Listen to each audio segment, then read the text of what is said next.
Hi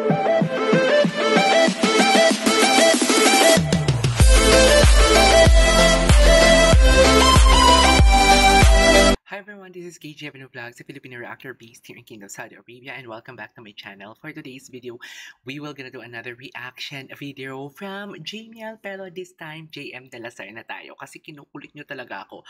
Nagawan ko to ng reaction video.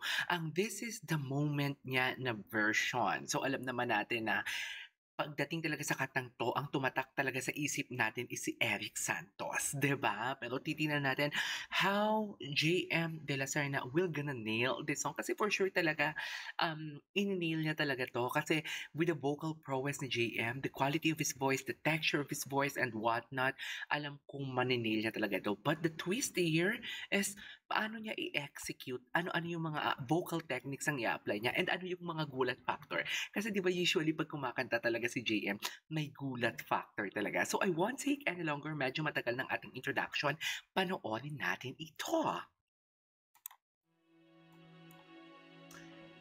Polaris. Maglalagay ako ng overlay. Oo nga, parang ngayon medyo nag-chubby talaga ang face ni JM compare dito.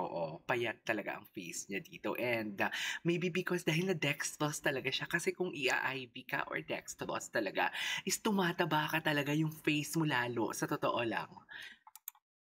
Pero gwapo pa din. Cutie pa din. Nag-chubby-chubby siya. Tapos pag mag-smile ngayon si JM, parang wala na siyang mata. Di ba?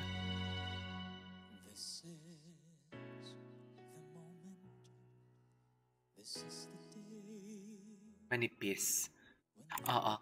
Ang kanyang introduction, I have to be honest with you, totoo to ha, kasi walang plastic talaga dito sa reaction video ko. Pagdating kasi sa introduction talaga ng song, unang bigkas ng lyrics ng kanta is dyan talaga nakukuha ang attention ng viewers and listeners as well. I don't usually compare sa mga singers na ginagawa ko ng reaction video dito. Pero kasi, yung kay Eric Santos is more better than JM De La Serna. I have to be honest with you kasi yan talaga yung thoughts and opinions ko. Ayoko naman na lokohin ang sarili ko and lokohin ko din kayo. As a reactor, hindi tayo nagre-upload ng video dito. It's just that we are giving our thoughts and opinions based on our observation. Pero, it doesn't mean na hindi magaling ang ginagawa ng reaction video. It's just that meron lang talagang, may mako-comment ka talaga like, iba-iba kasing taste eh. Sa inyo kung maganda, sa inyo ito pangit to or whatnot. Sa akin kasi lahat naman maganda. Pero the powerful introduction kasi talaga is from Eric Santos. Bakit ko to sinasabi? Kasi nga ang sabi ko sa inyo kanina sa introduction ko is, tumatak talaga kasi sa atin yung This Is The Moment na kay Eric Santos. So titignan natin kung paano maninili ito. Please do understand me, okay? I have to be honest with you. Ayoko kasi naliloloko ko ang mga viewers ko. Like, porket idol ninyo, isasabihin ko lahat ng magaganda and what. At hindi ako ganun dear, okay? So, tuloy natin to. Manipis ang texture ng boses niya dito. Ay, iba yung version niya, operatic. Ay? Okay, gets. Pwede ko bang i-erase ang sinabi ko kanina? Hindi ko pwede i-compare ang introduction ni Eric tsaka ni JM kasi iba yung version niya.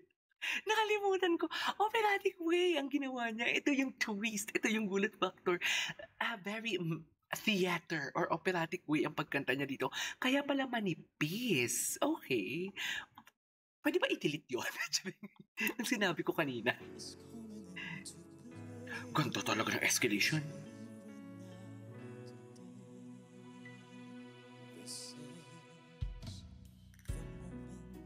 Okay. I love that.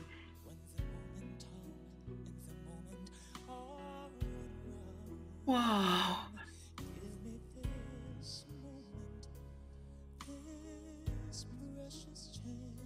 I don't know bakit ako naluluha.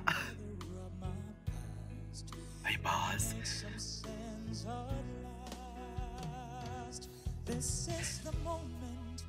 Wow.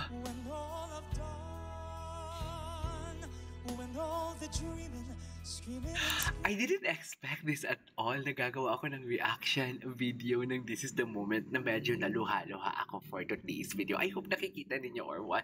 I don't know bakit ako naluluha dito. It's just that habang kumakanta si JM, nag-flashback sa akin yung mga mahihirap kong pinagdaanan. Tapos parang alam mo yung na, oo nga, ang mga pinapangarap ko dati na gusto kong maranasan is nararanasan ko na ngayon. It's just that malayo pa, pero malayo na. Something like that. I don't know why. Kasi nang sumikat itong kantang to, nang nanonood ako ng Star in a Million with Sherin Rehis, kasi si Sherin talagang pinakagusto ko. Nakikinood lang kami sa kapitbahay ko kasi wala kaming TV, wala kaming kuryente. Nagkakuryente lang kami like third year high school na ako, if I'm not mistaken. Malaki na kami. Ang nagamit lang namin is parang tawag namin yun sa kapis is sulo. Like, may gas, nagkwento ng buhay, may gas, tapos something like, ilalagyan ng gas. So parang nag-flashback lahat sa akin na nag-chorus na si JM. Ang ganda ng version niya because not the typical cover na parang alam mo yung gagandahan niya talaga kasi cover siya. Ito kasi, parang natural way niya na kinanta. Overflowing ang emotion niya. Ang ganda lang, nakaka-relate ako. This is the day. Okay. See it sparkle and shine when all I live for becomes mine. Ang linis. For all these years, I face the world alone. Hindi niya ginagalingan pero ang galing. I can really feel na hindi niya ginagalingan pero ang galing pa din. Sa totoo lang. Di ba parang alam mo yung yes, gagawa ka ng cover, pero kahit hindi mo ibigay ang 100% best mo, maganda pa rin yung outcome. Ito yun. Totoo lang. Okay? Ito yun eh, the twist. Okay?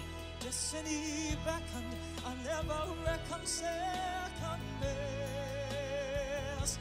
I won't look down. Look down pala? Look back ang ano ko. This is the moment, the sweetest moment of them all. Sige nga JM. Ang linis.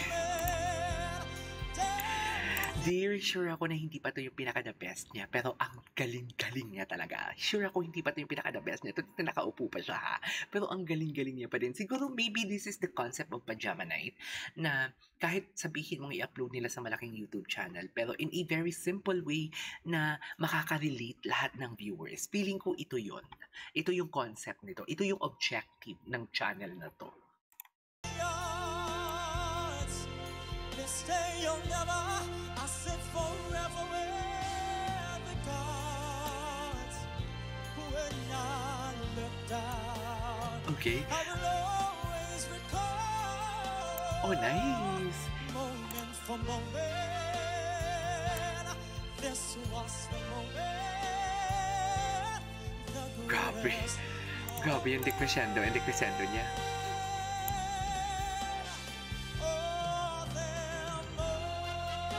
May isa pa? Oh! Wow! Wow! Chest voice, money note overflowing. Hey, I love it. There you go guys. That is all for today's video. The Polaris Pajama Jams with JM De La Serna. This is the moment. Ang ganda ng version niya. Hindi talaga siya pwedeng i-compare sa ibang version or like sa version ni Eric Santos. Pwede ko bang i-delete yun? Yung una ko sinabi, parang hindi i-genuine reaction kasi to. Usually sa mga reaction video ko guys, wala akong kinakat. Tinan nyo may mga copyright minsan, may mga background music. Kasi, gusto ko genuine, hindi siya edited. Raw ito guys, like ang editing ko dito, dadadag lang ako ng intro, magdadadag lang ako ng outro, yun na yun siya. Kaya minsan nauubo ako, naririnig niyo. So yeah, this is KJ Avelino Vlogs and see you on my next vlog. Bye!